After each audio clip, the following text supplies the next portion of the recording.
Hi అండి, welcome to one more mini vlog.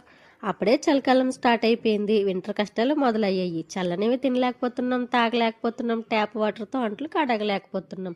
మొత్తానికి కాళ్ళే కింద పెట్టలేనంత చలిగా ఉందండి ఇక్కడ. ఇంకా 24 గంటలు స్వెట్టర్, తలకి టోపీ, కాళ్ళకి సాక్స్లు, చెప్పులు ఇలా బాడీ మొత్తాన్ని ప్యాక్ చేసి ఉంచవలసి ఉంటుంది. మార్నింగ్ అయితే చాలు నిద్ర లేవలేకపోతున్నాం.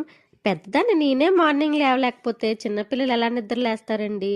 రోజు నేను 5:15కి అలారం పెట్టుకొని పడుకుంటాను.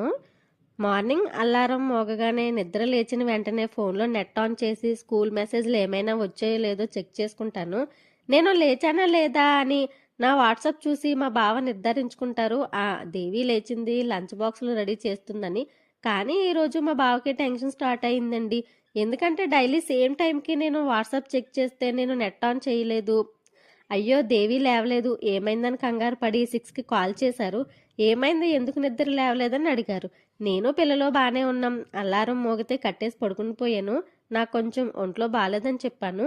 మరి లేట్ అయిపోయింది, వంట చేయగలవా లేదా అని అడిగితే తాలింపు అన్నం చేసేస్తాను అనేసరికి అదొద్దు, టమాటో రైస్ చేసి అని టైంకి మంచి సలహా ఇచ్చారండి. చూసారా ఫ్రెండ్స్, ఎప్పుడూ టైంకి లేచి ఫోన్ నెట్ ఆన్ చేసే నేను లేటుగా ఆన్ చేయటం వలన మా బావ ఎంత టెన్షన్ పడ్డారో. సబ్స్క్రైబ్.